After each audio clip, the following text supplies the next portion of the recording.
Welcome to NTD Evening News. Our top story tonight: how low is President Trump willing to go on China tariffs ahead of this weekend's negotiations? Aristel tells us the number he's floating and what he says about the prospect of not having a deal. A New Jersey mayor arrested and charged with trespassing, what unfolded at a newly opened ICE detention center in Newark, and how the Trump administration is responding. The fighting between India and Pakistan appears to be escalating on day 3 of the conflict. Both sides are accusing each other of new attacks. Jason Perry reports. President Trump speaks with Ukraine's Volodymyr Zelensky about an unconditional 30-day ceasefire. That's as he warns of more sanctions. Arian Pazdar has the war update. Agents from the Chinese Communist Party may be targeting college students and researchers at Stanford University. Jack Bradley takes a look at the results of a recent investigation by the school's newspaper. Pope Leo XIV holds his first Mass at the Sistine Chapel. He called on cardinals to embrace humility, echoing his predecessor's example.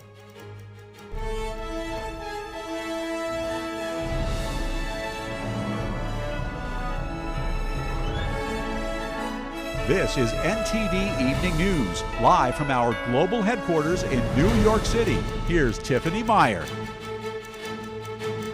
Good evening, and thank you for joining us tonight. New York Mayor Ras Baraka has been arrested and charged with trespassing. That's after he refused to leave an Immigration and Customs Enforcement detention center today while accompanied by a congressional delegation. Interim U.S. Attorney for New Jersey, Alina Habba, confirmed the news on X. Habba says Baraka had, quote, willingly chosen to disregard the law, adding that he has been taken into custody and no one is above the law. She spoke on Fox News as the story broke earlier today. The mayor was inside, was told he was going to be under arrest inside when he refused to leave after several obligations, several notifications that he should remove himself, chose not to do so, and then was placed under arrest when he walked out of the facility. The confrontation happened at the newly opened Delaney Hall, a 1,000-bed immigration detention center along Newark Bay. Baraka, a Democrat who's running to succeed Governor Phil Murphy, has been protesting the opening of the ICE facility. According to the Department of Homeland Security, a group of protesters broke into the premises this afternoon. 2 sitting members of U.S. Congress were among them. Newark officials cite permit issues with the building, but the DHS disputed the claim. The agency said Delaney currently holds alleged gang members and suspected terrorists. Congresswoman Bonnie Watson-Coleman was one of the lawmakers who entered the premises. She wrote on X, quote, we've heard stories of what it's like in other ICE prisons. We're exercising our oversight authorities to see for ourselves. DHS Assistant Secretary Tricia McLaughlin called today's scuffle a bizarre political stunt that put both police and detainees at risk. President Trump says he's given instructions to his trade envoy ahead of this weekend's talks with Beijing. While he's calling on China to open its markets to the U.S., he says he's fine with doing no business with China as well. NTD's White House correspondent Iris Tao has more. Ahead of Treasury Secretary Scott Bessent's trade talks with China this weekend in Switzerland, President Trump says he's given Bessent instructions on how low he's willing to go on China tariffs. Have you given Bessent a number of how low you're willing to go? Yeah, I have. Are you willing to share that number? Yeah, 80%. But I put out a number today, 80%, so we'll see how that all works out. And President Trump on Friday morning floated the idea of lowering his 145% tariffs on China to 80%. The White House then makes clear that the president will not lower tariffs on China without concessions from Beijing first. The president still remains with his position that he is not going to unilaterally bring down tariffs on China. We need to see concessions from them as well. The president reiterates on Friday that he wants to have a fair deal with China and that China should open up its market to the U.S. But he also says he's fine without a deal, as doing business with China, as he long suggested, has damaged the U.S. economy. Are you going to be disappointed if he comes back without a deal? No, not at all, because we already made a great deal. We're not doing business with China right now. Given your relationship with Prime Minister... We lost $1 trillion last year with China, $1 trillion. So if you're not going to do business with them, you're not going to lose $1 trillion. Latest data from China says its exports to the U.S. tanked last month amid the high tariffs. Outbound shipments to the U.S. fell by over 20% compared with April last year. The administration has repeatedly suggested that China's economy is suffering amid high tariffs. China very much wants to make a deal. We'll see how that works out. And the president has said, and he's right, China needs the United States of America. They need our markets. They need our consumer base. Meanwhile, next Monday, the president is embarking on a trip to the Middle East, visiting Saudi Arabia, Qatar, and the United Arab Emirates. In fact, 8 years ago, Trump's first trip as president was also to the same region of the world. The White House touts his first administration's record in defeating ISIS and brokering the Abraham Accords. And this time around, the White House says he will return with a continued vision of peace through strength. Reporting from the White House, Iris Tao, NTD News. With President Trump floating an 80% tariff on China, what is the Trump effect on the CCP? Tune in to NTD's Capital Report with Steve Lance at 7 p.m. Eastern Time for analysis from Michael Lucci. He is the founder and CEO of a security policy advocacy group, State Armor. India and Pakistan accusing each other of launching new military attacks today. The fighting appears to be an escalation in what is now the third day of conflict between the nuclear-armed neighbors. NTD's Jason Perry has the latest. A security camera in Indian-controlled Kashmir shows the moment a projectile hit the backyard of this house. The owner of the residence shared his thoughts afterwards. It has caused us a lot of distress. We had saved up little by little and built this house while working in the police services. And now, look at the condition it is in. I just don't understand what these Pakistani people are doing. India and Pakistan accused each other of launching attack drones and artillery at each other on Friday, which is now the third day of fighting between the nuclear-armed neighbors. The fighting started between the two countries after 3 terrorists from the group Kashmir Resistance shot and killed 26 people, mostly tourists, in Indian-controlled Kashmir in April. Pakistan has denied any links to those terrorists. On Friday, an Indian Air Force commander said Pakistan launched 300 to 400 drones at India. Indian Armed Forces brought down a number of these drones using kinetic and non-kinetic means.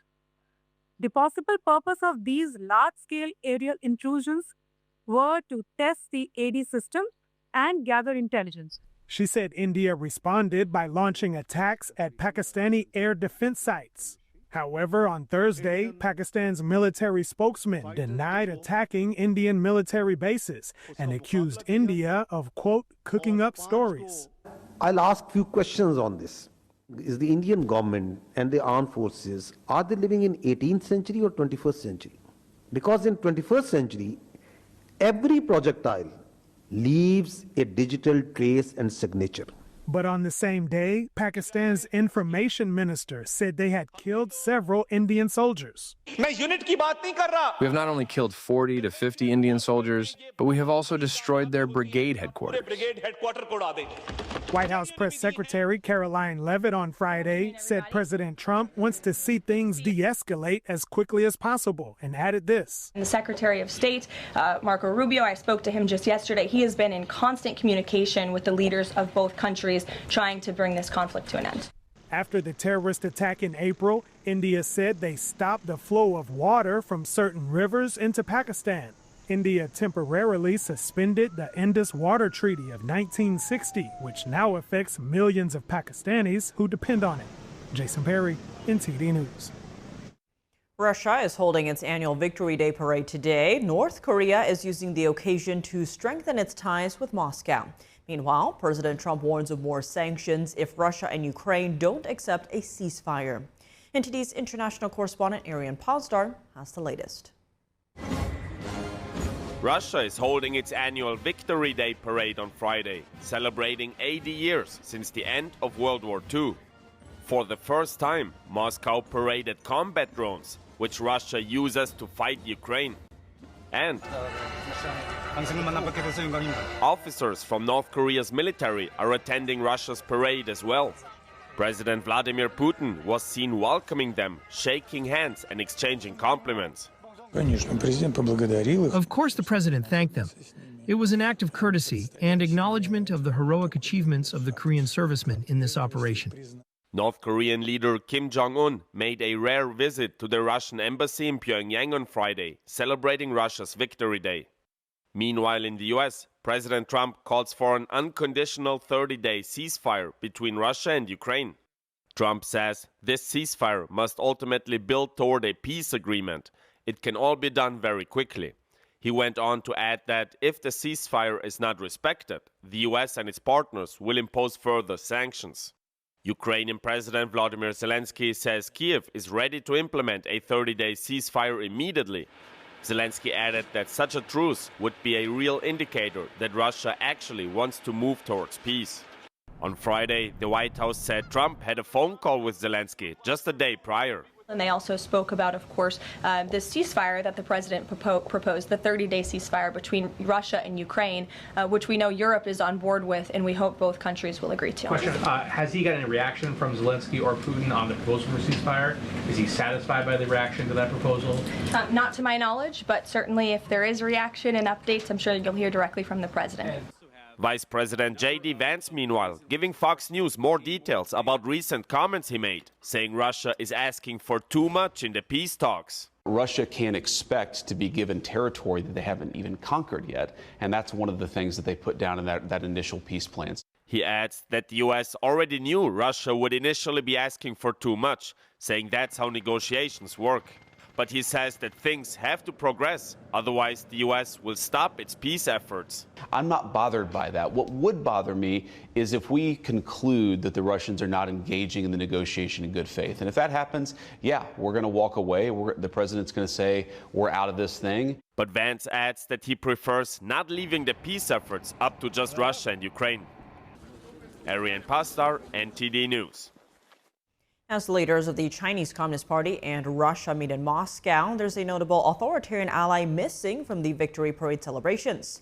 And that is North Korean leader Kim Jong-un. Our Washington correspondent Luis Martinez breaks down how the regime of the Hermit Kingdom has been able to survive. The United States State Department has designated 4 countries as states sponsors of terrorism. That is Cuba, Syria, Iran, and North Korea. North Korea was added by President Donald Trump back in 2017 after the Obama administration removed it in 2008. Now let's look at the military profile of the Hermit Kingdom of North Korea. Currently, North Korea has 1.3 million military active personnel. They also are a nuclear state, so North Korea has approximately 70 to 90 nuclear warheads with an array of ballistic missiles capable of reaching U.S. territories. And most importantly, North Korea has 2 mutual defense agreements with allied nations which are obligated to defend North Korea if attacked. The North Korean regime of Kim Jong-un has 2 main sponsors. The first of those 2 main sponsors is the Chinese Communist Party, the leader of which, Xi Jinping, has met with Kim Jong-un on 4 occasions, 3 of which it was Xi Jinping who traveled to the Hermit Kingdom. And it's also very important to note that China and North Korea have important trade. 98% of North Korean trade is with China. Without the Chinese Communist Party's economic support, North Korea's military programs would not be possible. The second state that sponsors the North Korean regime is Russia. Currently, there are approximately 13,000 North Korean troops in Russia, in the Kursk region, fighting for the Russian Federation against Ukrainian forces. And it's also estimated that in between 4 and 6 million artillery shells have been sent from the Hermit Kingdom, from North Korea to Russia to fight in the Ukrainian war. In turn, it is believed that Russia has provided North Korea with technology to aid its nuclear, ballistic, and submarine programs. Thanks to the support of the Chinese Communist Party and the Russian Federation, the North Korean regime has been able to conduct assassinations on foreign soil, like in 2017 when the North Korean regime assassinated Kim Jong-un's half-brother in Malaysia. And it's also due to capabilities shared from the Chinese Communist Party and the Russian Federation that the North Korean regime has been able to conduct important cyber attacks, like in 2014, the Sony Pictures cyber attack conducted by the Lazarus Group within North Korea. And most importantly are the threats of violence coming from Pyongyang. Since Kim Jong-un rose to power, there have been 129 missile tests. That is 10 times more missile tests than Kim Jong-un's father and grandfather conducted. None of these activities that sponsor terrorism would be possible without the sponsorship of the Chinese Communist Party and the Russian Federation. Reporting from Washington, D.C., Luis Eduardo Martinez, NTD News. Agents from the Chinese Communist Party may be targeting college students and researchers at Stanford University. That's according to a recent investigation by the school's newspaper. NTD's Washington correspondent Jack Bradley has the details. The Chinese Communist Party may be conducting a widespread intelligence campaign at Stanford University in California's Bay Area. That's according to a recent investigation by the Stanford Review. The report says that the alleged spying at one of the nation's leading colleges takes place in the sectors of AI and robotics. The Chinese state that uses Chinese students and Chinese individuals inside the United States to violate conflicts of commitment, conflicts of interest, and do things and incentivize them to be able to come back and provide the kinds of technologies and things that they would be otherwise denied through export controls and other areas. The investigation highlights the case of Charles Chen, an alleged CCP agent who impersonated a Stanford student. He allegedly urged real students to use platforms monitored by the Chinese government, like WeChat, for their research. China's 2017 national intelligence law requires its citizens to support state intelligence work, turning students into spies. We've got to be able to sort of call out the kinds of activities that the Chinese government does, placing their own citizens into these kinds of dangerous situations where they're violating U.S. laws. These kinds of operations were outlined in the Congressional Executive Commission on China back in 2017. We have a graduate student who told us about something that he discussed in a closed seminar at a university here, and 2 days later his parents got visited by the Ministry of Public Security in China asking why their kid had brought up these touchy topics that were embarrassing to China in a classroom in the U.S. So I think that surveillance is real. A Stanford University spokesperson told NTD in part, quote, "Stanford takes its commitment to national security with the utmost seriousness, and we are acutely aware of the threats posed by the Chinese Communist Party to all research universities. Stanford has rigorous policies and processes in place to ensure that research by its faculty and students is conducted in a manner that safeguards America's interests." They also said the university is reviewing the allegations and is in contact with federal law enforcement on this. Reporting by Jack Bradley, NTD News. A judge in Vermont on Friday ordered federal immigration officials to immediately release a Tufts University doctoral student. Rumeysa Öztürk, a Turkish native, was detained in late March. It came 1 year after she co-wrote a campus newspaper editorial that criticized the university's stance on the Israel-Hamas war. The Department of Homeland Security alleges she took part in pro-Hamas activities. She spent the past month and a half in a Louisiana detention center and has not been charged with a crime. Pope Leo XIV celebrated his first Mass today at the Sistine Chapel in Rome. He urges cardinals to make themselves small, echoing the humble approach of predecessor Pope Francis. In a historic moment for the Catholic Church, newly elected Pope Leo delivered his first homily at the Sistine Chapel, just 1 day after his election. Speaking in both English and Italian, the 69-year-old Chicago-born pontiff prayed that his papacy would help illuminate the dark nights of this world. He called on cardinals to embrace humility, reflecting the modest spirit of his predecessor, Pope Francis. Despite early doubts that a U.S. citizen could be chosen, Leo's dual American and Peruvian identity, along with 2 decades of missionary work in Latin America, helped position him as a unifying figure. The first thing that I expect is that he is himself. He is a humble man. He knows the church very well. He knows the Latin American church very well. He has a strong closeness with poor people. President Donald Trump was quick to congratulate Leo. While the new pope has a history of criticizing President Trump and Vice President J.D. Vance's policies, according to posts on the X account of Robert Prevost, New York Cardinal Timothy Dolan said on Friday Leo XIV would probably reach out to the U.S. president. It should not startle us that we would look to Pope Leo as a bridge builder. That's what the Latin word pontiff means. He's a bridge builder. Will he want to build bridges to Donald Trump? I suppose, but he would want to build bridges with the leader of every nation. Formerly Cardinal Robert Prevost, Leo becomes the 267th Pope and the first American to lead the Church's 1.4 billion members. David Vives, NTD News, Paris. Coming up, will the U.S.-China trade war spill over into the pharmaceutical industry? Experts warn U.S. reliance on Chinese drugs is a national security threat. Kevin Hogan brings us the numbers and President Trump's solution. Marching in the rain, thousands of Falun Dafa practitioners parade through Midtown Manhattan, celebrating Falun Dafa Day and commemorating those who persevere in difficult times. We'll bring you their stories and more after the break.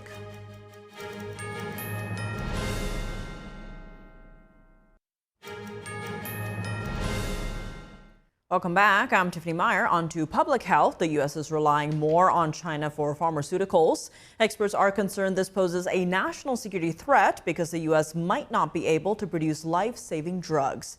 And top negotiators from the U.S. and China are planning to meet in Geneva, Switzerland tomorrow amid the current tariff war. Here to break this down is NTD's data reporter Kevin Hogan. Kevin, how reliant is the U.S. on China for medicine, and what is President Trump's solution? The U.S. is very reliant on China for medicine, and that's what we're looking at right here. That's the Communist China's chokehold on U.S. medicine. Why do I say that? Well, nearly all imports of penicillin or anti-inflammatory hydrocortisone come from China, and about half the imports of penicillin do, right? So what did we learn from the pandemic? Well, the U.S. Congress says that it exposed a vulnerability in the U.S. healthcare system, its reliance on China, because exports, for the most part, stopped coming. Now, will President Trump's tariffs, which are subject to change on China, cause some of these drug prices to rise? It's unclear, but President Trump wants to flip the script because here's what he says. Check this out. So we do not make our own drugs anymore. The drug companies are in Ireland and they're in lots of other places, China, and all I have to do is impose a tariff the faster they move in. So those tariffs, he thinks, will cause these companies to reshore their production in the United States, right? So where does all the United States get its products that make these drugs, right? These are the active pharmaceutical ingredients, and those are the things that go into making medicine, right? So in 2020, a couple years ago, the United States was making about half. These are domestic, and then the other half are imported, whether it's in the form of finished medicine or it's in the form of these APIs, right? So if you look further into this, you say, okay, you come up a couple years, this is 2024 data, where are those imports of those APIs and other these over-the-counter APIs coming from? Well, most of them are coming from Singapore. That's about $1 billion in just 1 year, but China, look at this. It's a major supplier of all these, right? So, you have Germany and India, like President Trump said, they're all over the world, not in the United States, right? Well, to some extent, that is the case. And now, you fast forward and you say, all right, here, right nowadays, how much has the exports to China changed, right? So you're just looking at all exports, that just means that this is the change since 2016, so it's positive. That just means that there's more trade going on, right? But when you look at pharmaceuticals, that's when this really comes up. So the U.S. exports to China went up quite a bit. I mean, that's 400%. But the imports to China, look, that's almost 600% more since 2016. So that's a very, very, very stark increase, right? And at that rate, you might ask, well, what is it that the United States is doing? Well, it's trading more, but specifically, it's becoming more and more reliant on China for its medical supplies. And that's the key takeaway right here. So we go into, the United States, this is a claim made by the Rosemary Gibson, who spoke to Jan Jekielek and the American Thought Leaders program, and she's citing experts and saying that the U.S. relies on China for 95% of all of the key ingredients for generic drugs. Think about it. Generic drugs are pretty cheap because the manufacturer's margins are razor thin. So a lot of that is coming from China. And the same expert, Gibson, that we just mentioned, she says that we have a system that is perfectly designed for catastrophic failure and significant loss of human life, and that has to change. So at this rate, you might ask, well, what can the United States do? Well, again, President Trump, he wants to onshore things using tariffs. Will Congress codify some of those rules into law, or will there be some negotiations in Geneva that lead to more of these drugs being able to be sourced in the United States? We'll have to see, and this is very important because the medical industry is something that these two major economic powers, the United States and China, have a very, very big underlying relationship, and that's what needs to be addressed. So we're going to be tracking this for you. Thousands took to the streets of Manhattan today to celebrate World Falun Dafa Day, marking the anniversary of a spiritual practice centered on moral teachings and gentle exercises. But behind the music and banners are stories of resilience and reminders of ongoing persecution in China. NTD's Sherry Ning was at the parade and spoke with Falun Dafa practitioners about what the day means to them. Here in Manhattan, Manhattan today, thousands of people have gathered for a parade to celebrate World Falun Dafa Day. Practitioners of Falun Dafa marched down 42nd Street in the rain, holding banners saying Falun Dafa is good and truthfulness, compassion, forbearance, which are the core principles of the spiritual practice. I spoke with practitioners in the parade about their experiences with Falun Dafa, which is also called Falun Gong. Falun Dafa taught me the concept of looking inside myself to improve myself. And this looking inside and measuring myself with the principles of truthfulness, compassion, and tolerance has really helped me to improve as a person. My growth has been exponential. It has been amazing. In 1999, the Chinese Communist Party started a brutal persecution of the practice, which still goes on today. My father is at prison at this moment. He was arrested 2021, and on the same day there is more than 10 people arrested at the same time in the same city. So why they arrest my father? The reason very simple, because my father helped my mother to pass out flyers about the truth of Falun Gong and the persecution. The young Falun Dafa practitioner warns that the CCP's persecution doesn't pertain just to Falun Gong. Chinese Communist country is not only a threat to the Chinese people, but a threat to the free world. We have to take action before it's too late. Someday and somehow, the CCP will come to our door in the United States. And in a story another practitioner shared from his graduate school days, the CCP's influence has been present in the U.S. for some time. The president of Chinese Student Association in my school and told me that the Chinese consulate in Chicago asked him to collect the names of those who practice Falun Dafa on campus. This also told us there are a lot of Chinese spies in the United States and other countries. World Falun Dafa Day is May 13th, marking the anniversary of the practice's first public introduction in 1992, as well as the birthday of its founder, Mr. Li Hongzhi. Practitioners cherish the opportunity to celebrate the occasion. Today in China, this kind of parade is unable to be seen because China suppresses the freedom of belief. And overseas, with the opportunity we're given and that we're able to celebrate joyfully with the rest of the people here, I would like everyone to know the significance and impact of today.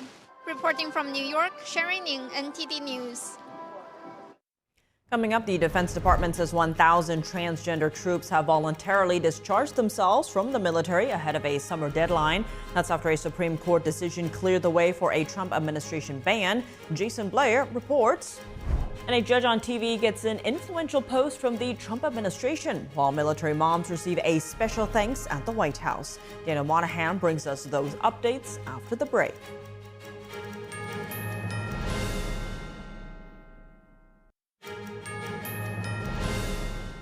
Welcome back. I'm Tiffany Meyer. The Department of Defense says 1,000 troops who identify as transgender are moving forward with a voluntary discharge option. This is just days following a decision from the Supreme Court saying a ban on troops with gender dysphoria can continue amid legal challenges.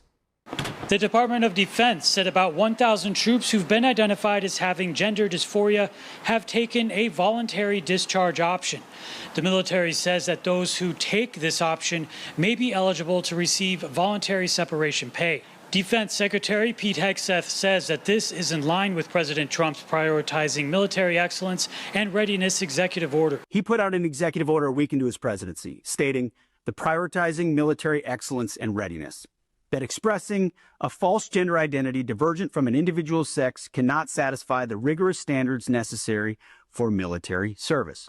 We agree, and so we implemented that policy. The order is facing lawsuits, and the policy was temporarily blocked. However, on May 6th, the Supreme Court said that the policy can continue to move forward while legal challenges play out. In accordance with policy now reinstated, service members who have a current diagnosis or history of or exhibit symptoms consistent with gender dysphoria may elect to separate voluntarily. There's a timeline here, and then eventually involuntarily if necessary. Secretary Hegseth said in a memorandum that active duty troops have until June 6th for this option. Reserves have until July 7th.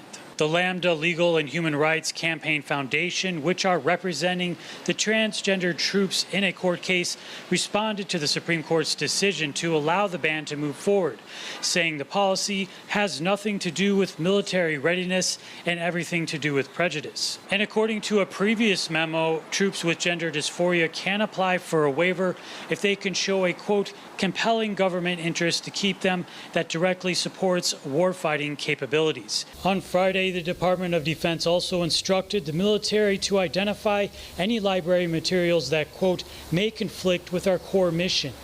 The chief Pentagon spokesperson said in a statement, quote, the department's instructional materials should be mission-focused and not promote divisive concepts and gender ideology. Reporting in Washington, D.C., Jason Blair, NTD News.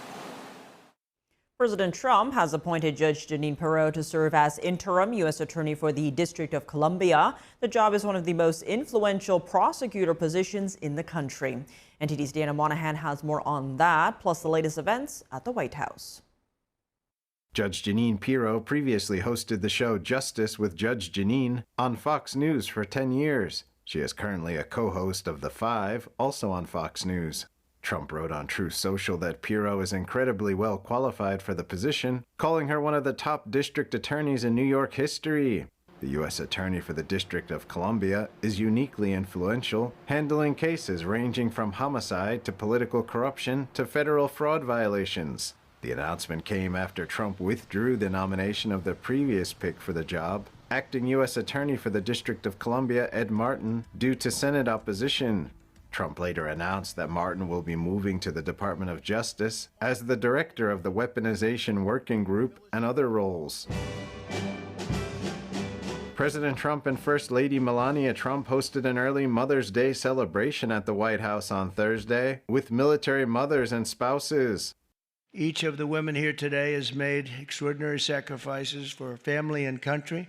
Trump says military moms endure time away from their children, missing birthdays and holidays.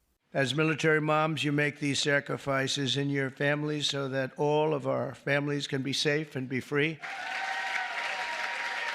First Lady Melania Trump said military mothers are on an extraordinary journey. They are filled with stories of personal sacrifice, determination, loss, and healing.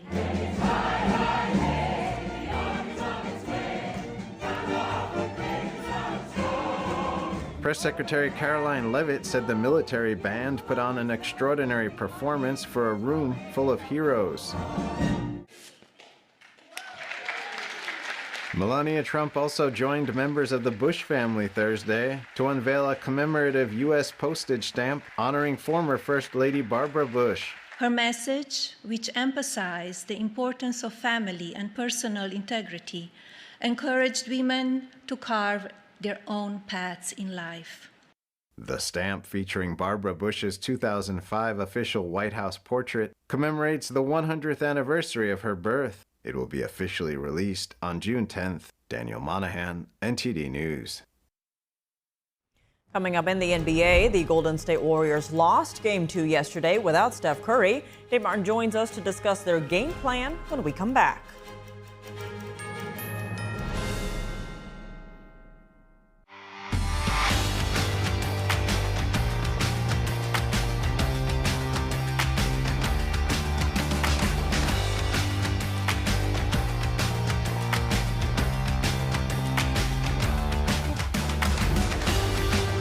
Now for your sports news, we're joined by NTD's Dave Martin. Dave, plenty going on today, but let's start in the NBA as Cleveland goes on the road to face Indiana down 2-0. The big question is, what's the status of their three injured players?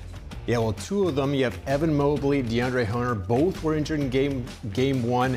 Now, Mobley suffered that sprained ankle. Hunter, meanwhile, had the dislocated thumb. Both ended up missing game two. So they look like they are game time decisions. That game actually starts in less than an hour, so we'll find out soon, I suppose. Now, the third one, though, Darius Garland, who's been out for a couple weeks with a sprained toe. ESPN is reporting that he will play tonight, and that would be huge for Cleveland. I mean, he's second on the team in scoring, first in assists, and they lost the first 2 games at home. Now, historically speaking, teams that lost the first 2 games at home only won the series 15% of the time. So really, Game 3 tonight is a must-win, also because no team has actually come back from an 0-3 deficit in the NBA to win this series. So that game actually starts at 7:30 p.m. Eastern Time tonight. And then we've also got Game 3 between the Thunder and the Nuggets. That series all tied up at 1. So a couple more big games tonight in the NBA here. Well, last night, Minnesota beat Golden State, which was playing without Steph Curry, to even the series at 1 game apiece. What is the Warriors' game plan without Curry? You know, it sounds like they're still trying to figure that out. You know, they lost last night. They played 14 players in last night's game. That was everybody but Curry. Ended up losing by 24 points. Now, of course, Curry is the most prolific three-point shooter in NBA history. He's also a top 20 player in assists. I mean, you don't just replace him probably with one player. Probably do some mixing and matching is my guess. But let's actually listen to what Warriors coach Steve Kerr said after last night's game. Well, I think part of the game plan coming in was to play a lot of people. And we did. I think we played 13, 14 people in the first half. And part of the reasoning is, you know, obviously the fatigue of, you know, the run we've been on with all the travel and the games. But part of it also is we have to figure out what we're going to be able to do in this series without Steph. And so we gave a lot of people a lot of chances, and then, you know, some guys really stepped up. Trace and JK were both really good in this game. You could see that their athleticism was important.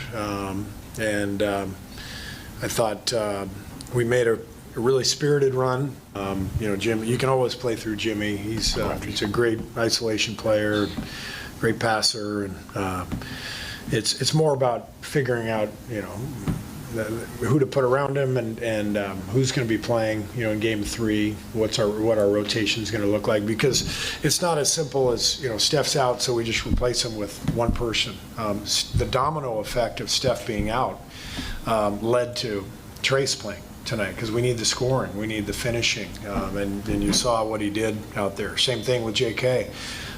You know, we had found a formula over the last couple of months, and obviously we're having a lot of success. But without Steph, the formula completely goes out the window, and we've got to figure out the next formula. Yeah, so Game 3 is Saturday. That series is tied at 1. Now, also in last night's game, Minnesota star Anthony Edwards sprained his ankle, but he was able to return to the game. I don't know if it just wasn't that severe or he just toughed it out. But anyway, injuries have definitely shaped these playoffs so far. Does sound like there are a lot of injuries. Well, looking at boxing news, superstar turned politician Manny Pacquiao will reportedly come out of retirement for a welterweight championship fight this summer in Las Vegas. Yeah, ESPN is reporting this according to their sources, but also World Boxing Council President Mauricio Sulaiman said the same thing last week at a fight in Saudi Arabia. Now, Pacquiao, though 46 years old, he has not fought since August of 2021 when he lost a WBA welterweight match. He then announced his announcement on social media afterwards, hoping to focus his career on politics. So, but Pacquiao is boxing's first and only 8-division world champion. If he does return, of course, he would bring a ton of fans. That would be quite a thing to see. But now they're reporting this fight would be in July in Las Vegas if it does actually happen. Moving to the NHL playoffs, we have a pair of games on tonight, including one of the defending champion Florida Panthers, who trailed 2-0 in the series. Yeah, they're already down 2-0. So tonight, pretty much a must-win game for them. Now, in the NHL, there actually have been 4 teams that have come back from a 3-0 deficit. Obviously, they don't want to do that, but they're down 2-0 right now. So pretty much a must-win game for them. Then in the second game, you've got Dallas versus Winnipeg. Now, Dallas's Mikko Rantanen has got back-to-back hat tricks. Game 7 of the first round and game one of this round to lead the Stars to the win there. So anyway, we've got Florida versus Toronto, 7 p.m. That's game 3 in that series. And then Winnipeg versus Dallas, game 2 at 9:30 p.m. Eastern tonight. So 4 more playoff games, 2 in the NBA, 2 in the NHL. So busy night for us sports fans, Tiff. You definitely will have a busy night. Well, Davis Always, thanks for joining us. Thank you, Tiff. And that's all for today's news. For round-the-clock coverage, visit us at ntd.com/live or download our NTD app. Thanks for tuning in. I'm Tiffany Meyer. Good night.